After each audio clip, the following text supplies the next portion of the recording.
আজকের এই ভিডিওটা অতি গুরুত্বপূর্ণ। দেখা মাত্র প্রত্যেকটা বাংলাদেশী নাগরিক এটা ভিডিওটা শেয়ার করে দিবেন, কারণ আমি যে তথ্যগুলো দিচ্ছি। নমস্কার, ক্যালকাটা ডায়ালগস থেকে মনোজ দাসের প্রীতি ও শুভেচ্ছা।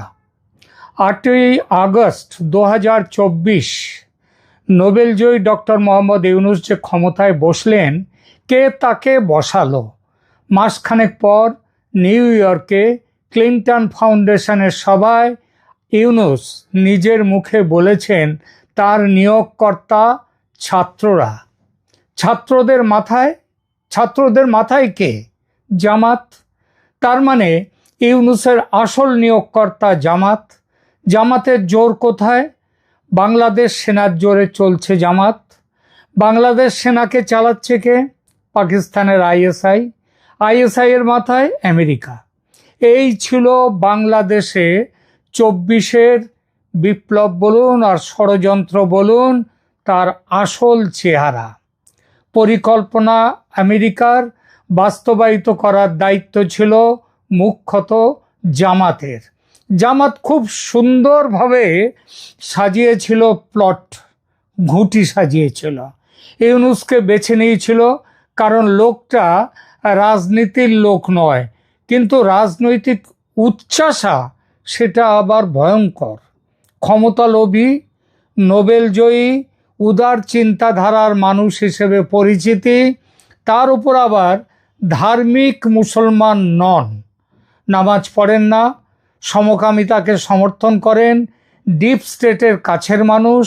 এমন লোককে ক্ষমতার টোপ দিয়ে সামনে রেখে আড়াল থেকে জামাতের যে এজেন্ডা সেটা সফল করা সহজ। এই কাজটা যদি জামাতের আমির বা অন্য কোনো পাড় ইসলামী মতাদর্শের নেতাকে দেয়া হতো, তিনি কি করতে পারতেন? এত সহজে, এত নির্বিঘ্নে করতে পারতেন না। সেজন্যই বিপরীত বিচারধারার মানুষ হিসেবে পরিচিত হলেও মোহাম্মদ ইউনূসকে বেছে নিয়েছিল জামাত।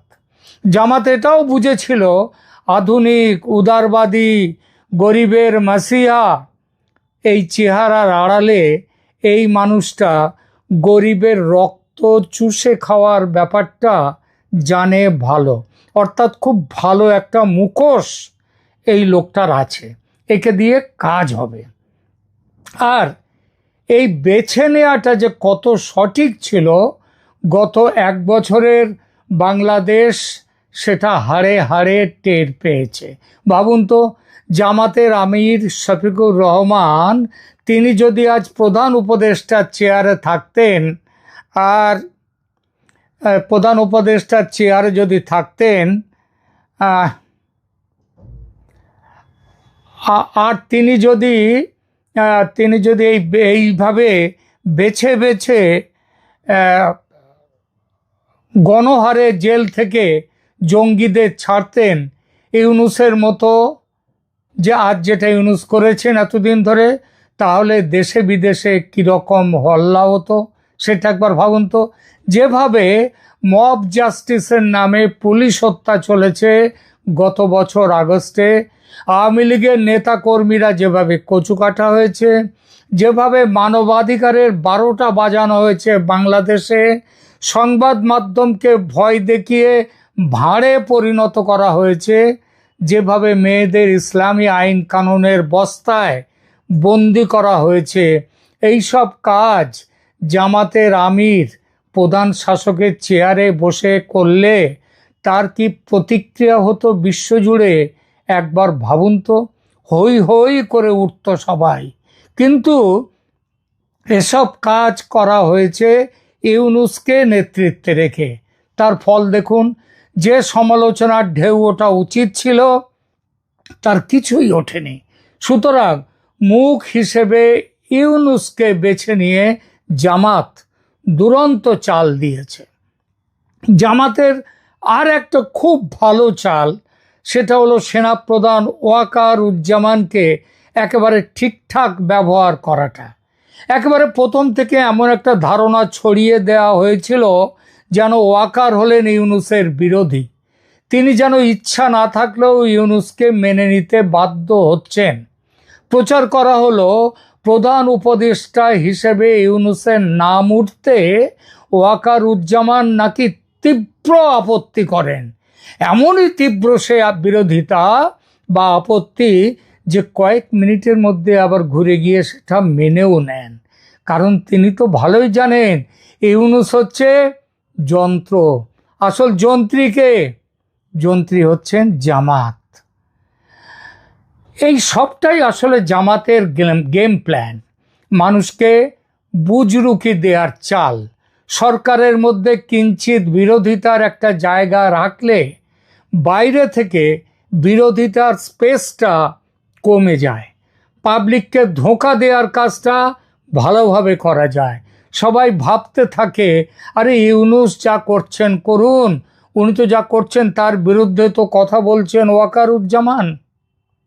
এই প্ল্যান যে কতটা সফল সেটা গত 1 বছর সেনাপ্রধান যা করেছেন সেটা দেখলে বোঝা যায়।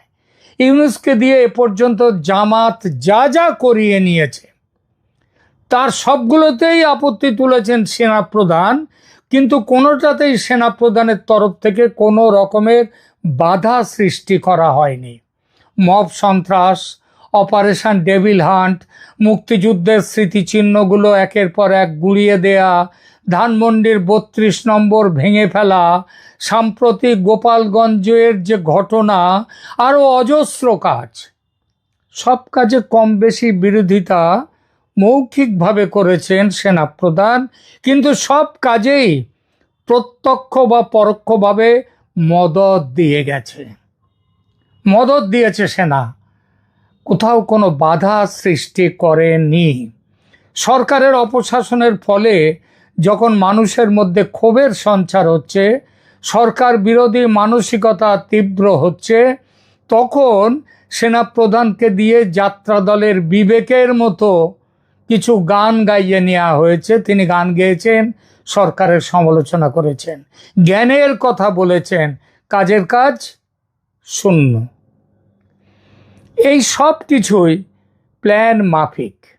গাছেরও খাওয়া হলো, তলারও কুড়োনো হলো, সরকারি এজেন্ডা পুরো হলো, আবার বিরোধিতার স্পেসটাও নিজেদের কাছে রাখা গেল। ওয়াকারুজ্জামানের এই ভূমিকা মানুষ ধরতে পারেনি অনেক দিন। ভেবেছে ওয়াকার সাধারণ মানুষের বন্ধু, তাদের সঙ্গে আছে, এবং ইউনূস সরকারের অপশাসন থেকে বাংলাদেশকে বাঁচাবার একমাত্র মানুষ হচ্ছেন ওয়াকারুজ্জামান। তাকে মুক্তির দূত ভাবছিল মানুষ। এই প্রসঙ্গে ওয়াকারুজ্জামানকে আওয়ামী লীগ ও ভারত ঘনিষ্ঠ হিসেবে তুলে ধরেছিল কিন্তু জামাত। তার সঙ্গে জামাতপন্থী তথা পাকিস্তানপন্থীদের বিরোধের একটা কাল্পনিক ছবি তৈরি করে খুব প্রচার করা হয়েছে। ওই যে ফৈজুর রহমান ইত্যাদি ব্যাপারগুলো, যাতে কেন তৈরি করা হয়েছে, যাতে ওয়াকারুজ্জামানের একটা লার্জার দ্যান লাইফ ভাবমূর্তি তৈরি করা যায়। এটা করার ফলে খুব এফেক্টিভলি অপোজিশন স্পেসকে আটকে দেয়া গেছে। ভারতের গোয়েন্দারাও কিন্তু এই খেলাটি প্রথমে ধরতে পারেননি। তারাও ভেবেছিলেন ওয়াকারুজ্জামান বিশ্বাসযোগ্য, অনেকটাও নির্ভর করেছিলেন ওয়াকারুজ্জামানের ওপর। সেই নির্ভরতা যে অপাত্রে গেছে, ওয়াকারুজ্জামান যে জামাতের গেম প্ল্যানের বড় অংশ, হিস্সা, সেটা বেরিয়ে পড়ল গোপালগঞ্জে সেনার গুলি চালনা ও তার ফলে যে বিপুল হতাহত হয়েছে সেই ঘটনায়। তার আগে আরও ছোটোখাটো অনেকগুলো ইঙ্গিত আসছিল, কিন্তু ওই যে বাংলাদেশের ডুবন্ত মানুষ একটা খড়কুটোকে ধরেও আশ্রয় করেও বাঁচতে চাইছিল, তারা ভেবেছিল যে ওয়াকারুজ্জামান সেই খড়কুটো, তাই তাকে ধরেছিল। যে রাষ্ট্রীয় সন্ত্রাস সেনাবাহিনী ও র্যাব চালাচ্ছে গোপালগঞ্জে, তাতে স্পষ্ট প্রমাণ হয় 24শে জুলাই ষড়যন্ত্রের মূল শরিক ছিল এই সেনাপ্রধান। সেদিন গুলি না চালানোর সিদ্ধান্ত সেনা জওয়ানদের ছিল না, ছিল ওয়াকারুজ্জামানের। তিনি মিথ্যে কথা বলেছিলেন যে সেনা গুলি চালাতে চায় না নিরস্ত্র জনতার ওপর। সেই একই সেনা গুলি চালিয়েছে নিরস্ত্র গোপালগঞ্জের মানুষের ওপর। সেটাই সেদিন তিনি জামাতের এজেন্ডা বাস্তবায়িত করতে সেদিন রাইফেল নামিয়ে রেখেছিলেন। শেখ হাসিনাকে শকুনের মুখে ফেলে দিয়েছিলেন। শেখ হাসিনা যে সেদিন বেঁচে গিয়েছে সেটা ভারতের জন্যে, নইলে প্রধানমন্ত্রীকে মেরে মুজিবুর রহমানের পুত্রকন্যাদের মধ্যে কাউকে আর বাতি দেওয়ার মতো কেউ থাকতো না।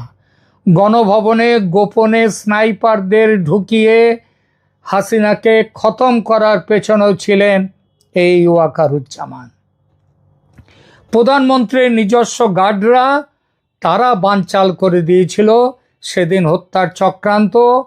আর ছিল ভারতের সেনাপ্রধানের তার যোগাযোগ।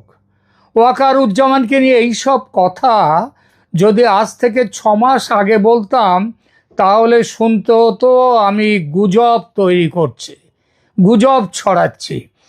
আজ সবাই বুঝতে পারছেন এটা গুজব নয়, সত্যি। বুঝতে পারছেন ওয়াকার আসলে কে। আবার এটাও সত্যি যে ইউনূস এখন পালাতে চাইছেন। কেন তিনি পালাতে চাইছেন? এই জন্যে যে তার নিজের পাওয়ার আর কিছু নেই।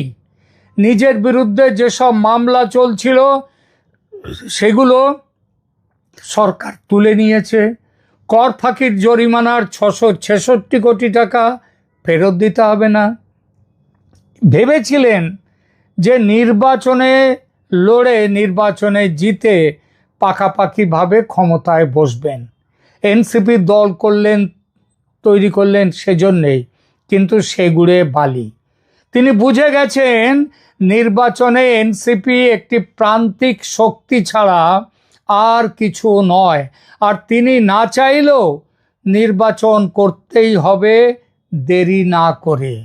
আওয়ামী লীগও অংশ নেবে সেই নির্বাচনে, কেউ আটকাতে পারবে না। ওদিকে আন্তর্জাতিক ক্ষোভ বাড়ছে তার বিরুদ্ধে। তাকে দেয়া নোবেল ফেরতের দাবিপত্র জমা পড়েছে নোবেল কমিটির কাছে। জাতিসংঘের কাছে তার বিরুদ্ধে অভিযোগ জমা পড়েছে। ঢাকার রাজপথে আওয়াজ উঠেছে ইউনূস বিদায় নিন। অবিলম্বে নির্বাচনের দাবি উঠেছে দেশে ও বিদেশে। কিন্তু তিনি চাইলেই যে নির্বাচন হবে তা তো নয়। সে সিদ্ধান্ত নেবে জামাতের নেতৃত্বে ইসলামী দলগুলো এবং কাগুজে বাঘ এনসিপি। তারা বলেই দিয়েছে আগামী 5 বছর ভোট হবে না। তারা বলছে, কিন্তু গালি খাচ্ছেন ইউনূস। এটা একটা দুর্বিষহ অবস্থা হয়ে উঠেছে ইউনূসের কাছে। তিনি সত্যিই চলে যেতে চাইছেন, কারণ তিনি জানেন এরপরে ভোট হবে। সেই ভোটে আওয়ামী লীগ যদি জিতে ক্ষমতায় আসে তাকেও ওই ফাঁসি কাঠে উঠতে হবে। কিন্তু তিনি যেতে চাইলেও যেতে পারছেন না। তাকে আটকে রেখেছে জামাত। ভালো মুখে অনুরোধ করা নয়, শক্ত করে বলে দেয়া হয়েছে চলে যাওয়ার সময় হলে আমরা নিজেরাই ছেড়ে দেব আপনাকে। সুতরাং যতদিন না যেতে বলি চুপটি করে থাকুন। আর যাতে যমুনার বাইরে যেতে না পারেন তার জন্যে কড়া প্রহরার দায়িত্ব বর্তেছে এই সেনাপ্রধান জামাতি ওয়াকারের ওপর। অসমর্থিত সূত্র থেকে জানতে পেরেছি পুরো খেলাটা ধরে ফেলেছে ভারত। যা শুনছি এবার খেলতে মাঠে নামবে Bharat. Army intervention in a very clandestine manner একটা বড় অপশন ভারতের কাছে। আর সেটা হতে পারে এই আগস্টেই। সবই অনুমান আমাদের। আমরা এই ডট মেলাতে গিয়ে যেগুলো পাচ্ছি সেগুলোই বলছি, অনুমান, তবে গুজব নয়। কারণ মনে রাখতে হবে politics is a game of possibilities. There are no permanent enemies and no permanent friends, only permanent interest। এখনকার মতো এখানেই থামছি। ভালো থাকবেন। ধন্যবাদ।